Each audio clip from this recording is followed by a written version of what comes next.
Hello friends. आज हम जो डिस्कस करने जा रहे हैं हमारा chapter number second that is विभव तथा धारिता। उसमें हमने विभव को कंप्लीट किया है। आज हम जो डिस्कस करेंगे वो है धारिता। देखिए धारिता में क्या मतलब है धारिता का। धारिता कहें संधारित्र कहें, संधारित्र है, इसकी धारिता के बारे में बात करेंगे। धारिता का मतलब क्या है? धारिता यानी कैपेसिटी। धारिता का मतलब होता है धारण करने की क्षमता। क्या धारण करने की? अगर हम बर्तन की बात करते हैं तो बर्तन के अंदर हम तेल भर सकते हैं, पानी भर सकते हैं, जो मर्जी भर सकते हैं। तो जो बर्तन लिया जाएगा उसके अंदर एक निश्चित मात्रा में ही तरल पदार्थ को भरा जा सकता है। इसी तरीके से हम जो बात करते हैं वो करते हैं बात वैद्युत धारिता की। जब वैद्युत आपके सामने आ जाए तो समझ लेना कि हम आवेश के बारे में बात कर रहे हैं। तो आवेश कहां भरा जाना है, कैसे भरा जाना है और उसके लिए हम क्या करेंगे। तो वैद्युत धारिता में हम करते हैं, आपको एक फॉर्मूला पता है कि V is equal to 1 upon 4 pi epsilon 0 Q upon R होता है। V विभव है, R उसका आकार है, Q उसको दी गई त्रिज्या दिया गया आवेश है। आपको ये पता है कि किसी भी बर्तन का आकार निश्चित होता है तो हम कह सकते हैं V समानुपाती Q। या इसको अगर हम ऐसे लिखें Q समानुपाती V, तो कोई खास ऐसा फर्क नहीं पड़ने का। तो हमने क्या परिभाषा करेंगे, परिभाषा को ध्यान से देखिए कि यदि किसी चालक को आवेश दिया जाता है तो उसके विभव में वृद्धि हो जाती है। जब किसी चालक को आवेश दिया जाता है तो उस चालक के विभव में वृद्धि हो जाती है। तो चालक को दिए गए आवेश और विभव का अनुपात उस चालक की धारिता कहलाता है। तो हम इसकी जगह एक कांस्टेंट का यूज करेंगे जिसका नाम है सी। सी को हमने कहा वैद्युत धारिता। तो हम इसमें क्या लिखेंगे?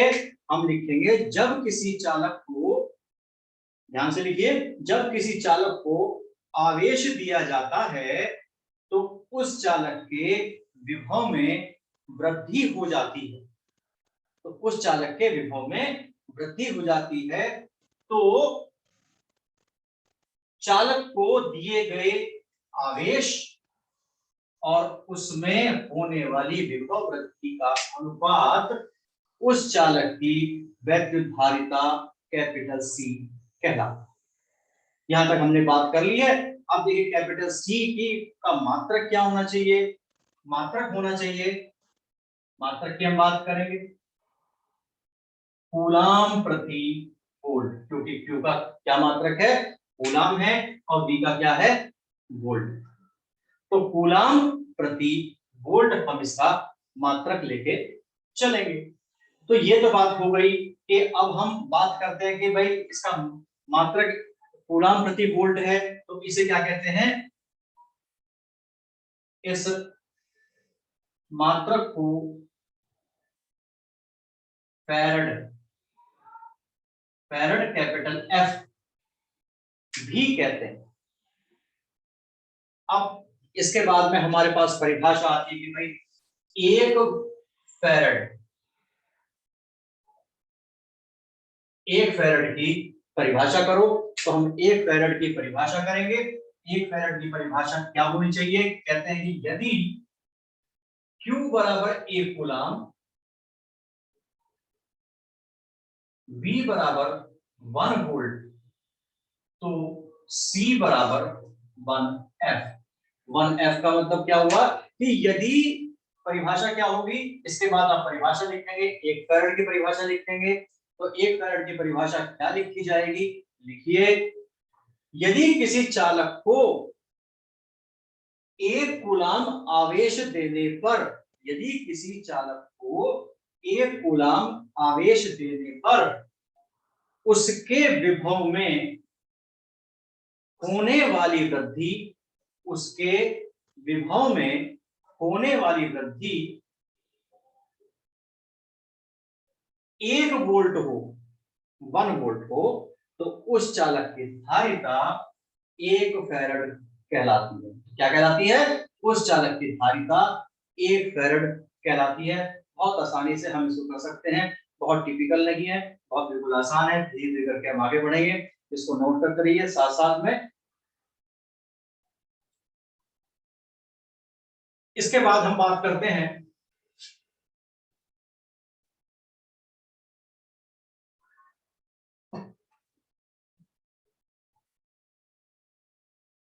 विलगित गोलीय चालक की धारिता। विलगित गोलीय चालक की धारिता। विलगित का मतलब क्या होता है कि एक ऐसा चालक लिया जिसको हमने किसी भी एक आधात्मिक स्टैंड पर खड़ा कर दिया, या हमने उसको धागे से बांध कर लटका दिया। तो हमने क्या किया कि भाई हमने एक गोलीय चालक लिया है और इसको हमने एक लकड़ी के या अधातु के स्टैंड पर खड़ा कर दिया। तो इसको हमने दिया आवेश प्लस क्यू आवेश दिया। और आपको ये पता है कि जब किसी चालक को आवेश दिया जाता है तो वह उसकी सतह पर एक समान रूप से वितरित हो जाएगा, फैल जाएगा। फैल जाएगा तो क्या बन जाएगा? समविभव पृष्ठ बन जाएगा। क्योंकि खोखला है, खाली है अंदर का हिस्सा, इसको हमने कहा ओ, यहां से यहां तक की दूरी कहलाती है त्रिज्या। और आपको ये पता है कि जब ये पृष्ठ समविभव पृष्ठ बन गया तो समविभव पृष्ठ के प्रत्येक बिंदु पर जो वैद्युत बल रेखाएं हैं वो हमेशा पृष्ठ के लंबवत होती है। तो पृष्ठ के ये लंबवत हमने वैद्युत बल रेखाओं को यहाँ शो करा दिया है।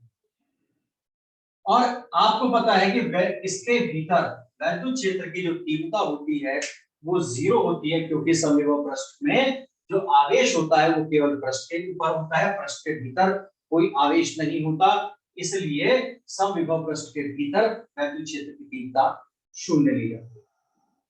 अब विभव कहाँ मिलेगा? विभव अंदर भी मिलेगा, अंदर भी विभव उतना ही होगा जितना विभव इसके पृष्ठ पर होगा। तो देखिए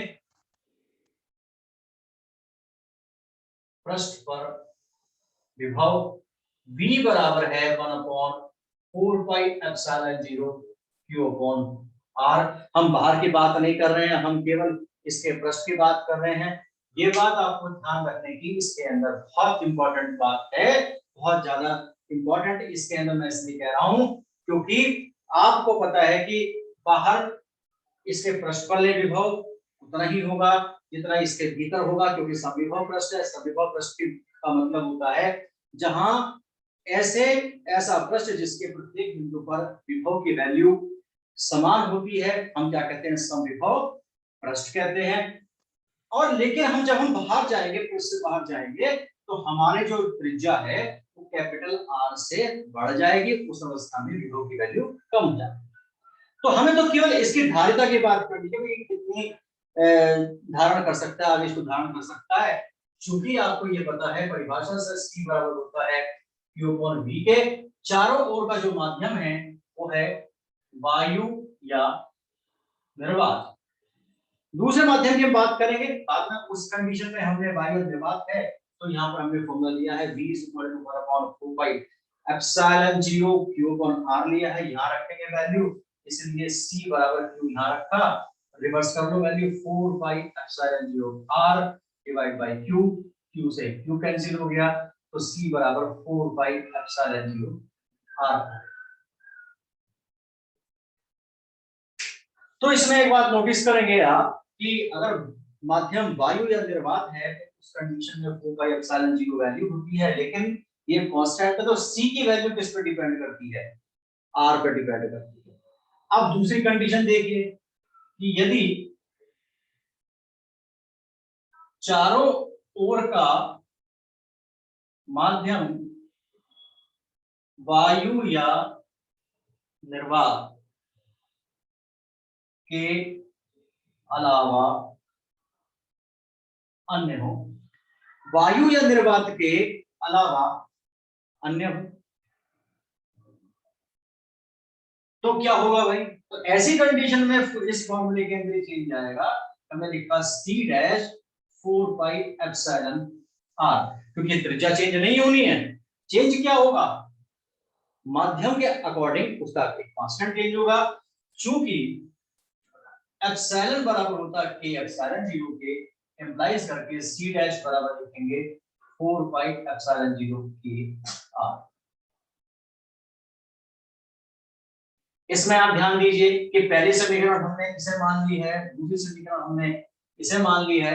दोनों समीकरणों में क्या अंतर है? दोनों समीकरणों में जो अंतर है केवल k का अंतर है। जब हम 1 की 2 से तुलना करते हैं, 1 में 2 से करेंगे तो C डैश बराबर आ जाएगा k C पे, क्योंकि 4 पाई एप्सिलॉन 0 r के स्थान पर हम C का इस्तेमाल हमें करना है, तो हमारा आ जाएगा kc। तो इससे क्या पता लगती है कि किसी भी चालक की धारिता डिपेंड करती है, सीधी डिपेंड करती है परावैद्युत नियतांक पर। परावैद्युत नियतांक, परावैद्युत पदार्थ एक अचालक पदार्थ होते हैं जो हमारे इस चैप्टर के अंदर आएंगे, किस किस तरीके के होते हैं उसके बारे में हम डिस्कस करेंगे। तो यहाँ पर हमारा तो क्या पता लगती है कि धारिता परावैद्युत नियतांक पर डिपेंड करती है, और जितना परावैद्युत नियतांक ज्यादा होगा उतना ही धारिता का मान भी अधिक होता है। तो इसको आप नोट कर सकते हैं। देखिए आप,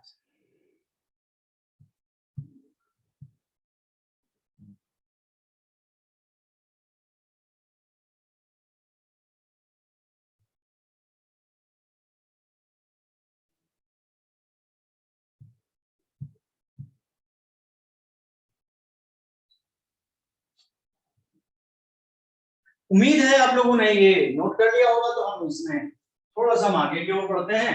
आगे इसमें हमें करना क्या है? अब हमें ऊर्जा की बात हमें करनी है। धारिता की हो गई,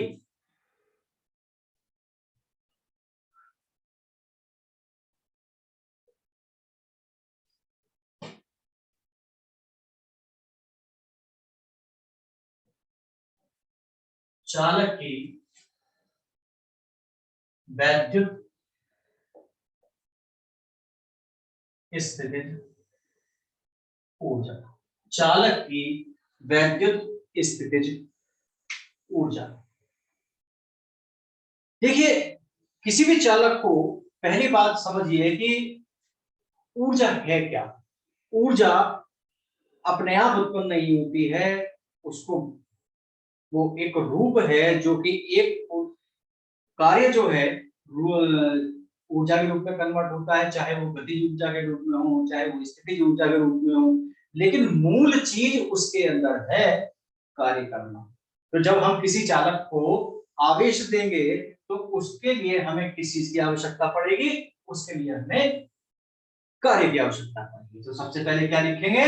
सबसे पहले लिखेंगे माना किसी चालक की वैद्युत धारिता कैपिटल C है तथा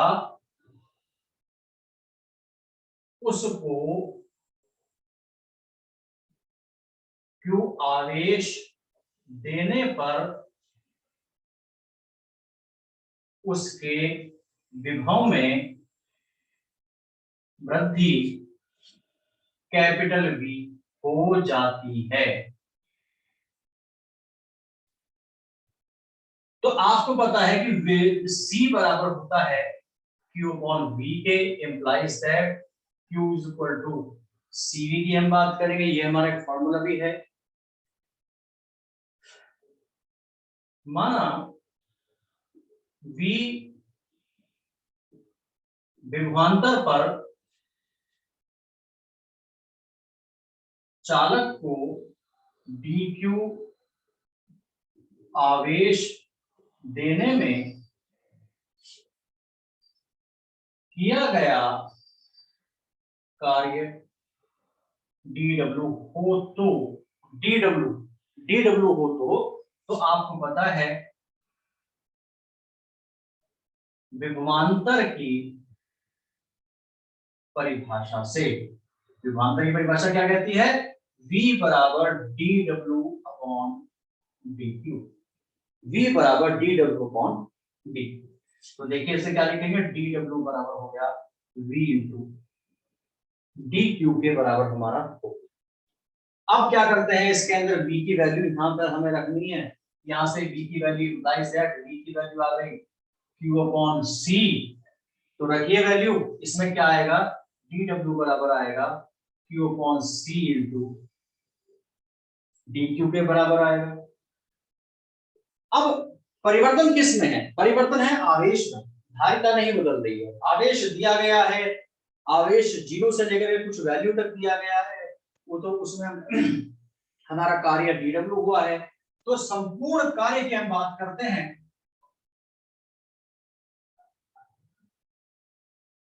संपूर्ण कार्य W बराबर 1 upon C integral Q D। कहां से? 0 से लेकर के हम Q की बात करेंगे, क्योंकि 0 था आवेश स्टार्टिंग में और ये आवेश बढ़ गया Q। क्योंकि अंदर जो इसके अंदर है इंटीग्रल जो वैल्यू होती है उसको हम क्या कहते हैं? परिवर्तन होने वाली राशि होती है।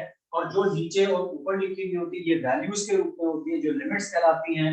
नीचे के हिस्से को हम निम्न सीमा कहते हैं, ऊपर के हिस्से को हम उच्च सीमा कहते हैं। तो देखिए क्या आएगा? W बराबर 1 अपॉन C।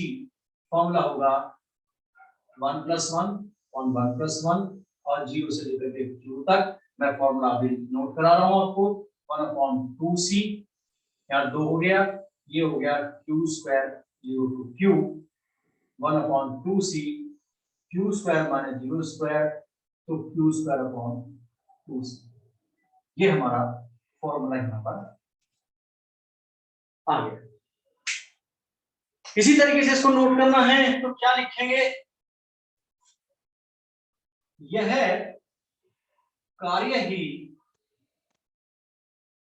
चालक की स्थितिज ऊर्जा है। तो U बराबर होगा 1 upon 2 Q square by C। 1 upon 2 Q square by C।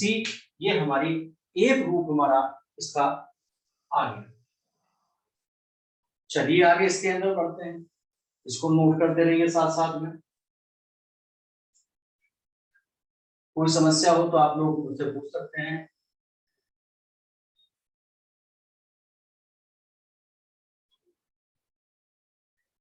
देखिए अब हमने यहाँ पर इसकी बात भी हमने कर ली है, धीरे धीरे करके बढ़ाएं आगे। तो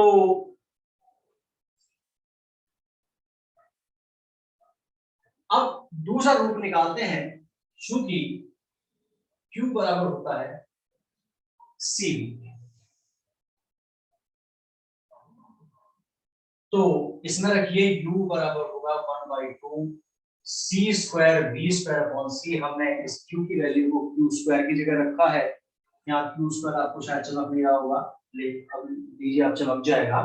Q स्क्वायर बाई C, तो Q की वैल्यू रखी हमने C स्क्वायर V स्क्वायर, एक C से एक C कैंसिल हो गया तो U आ गया हाफ C स्क्वायर।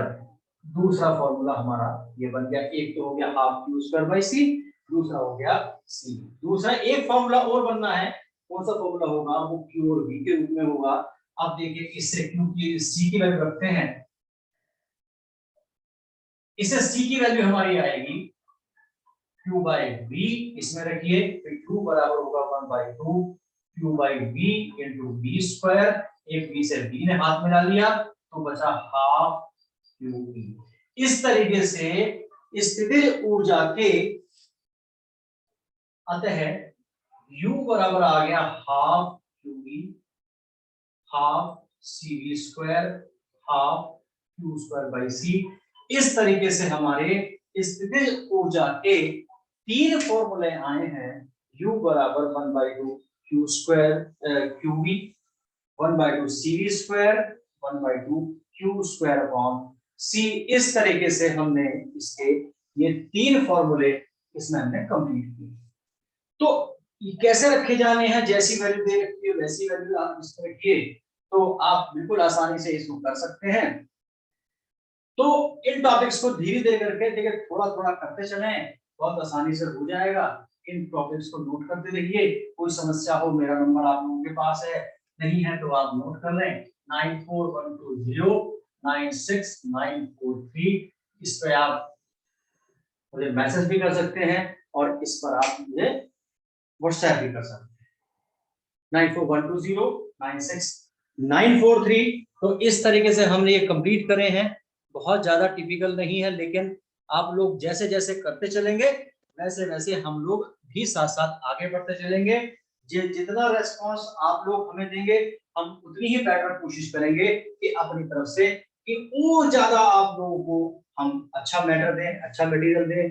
कहीं आप लोग कमेंट करके जरूर बताएं कि आपको वीडियो कैसी लगी है। आप लोग मेरे चैनल को सब्सक्राइब करें जिस पर मैं आपकी ये वीडियो आप देखेंगे, यूट्यूब चैनल है SDBM क्लासेस के नाम से है, तो उसको आप सब्सक्राइब कर सकते हैं। यहां तक हमने बात कर ली है, तो अब हम जो टॉपिक की हम बात करेंगे आगे, तो पहले थोड़ा सा मैं ब्रीफ आइडिया दे देता हूं, उसके बाद हम नेक्स्ट टाइम इसको डिस्कस करेंगे। अब हमें क्या करना है कि दो चालक हमको लेके चलने हैं, दो चालक ऐसे लेके चलने हैं जिनकी धारिताएं अलग अलग हैं, जिनके आवेश अलग अलग हैं।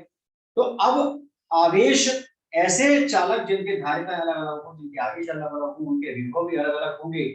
तो जब हम दो चालकों को एक साथ मिलाते हैं, चाहे तो हम स्पर्श में रखें, संपर्क में रखें, या किसी माध्यम से जैसे कि हम तार के माध्यम से हम इसको जोड़ते हैं, तो क्या होगा, आवेश का स्थानांतरण होना शुरू होता है। आवेश एक स्थान से दूसरे स्थान पर चलना प्रारंभ करता है।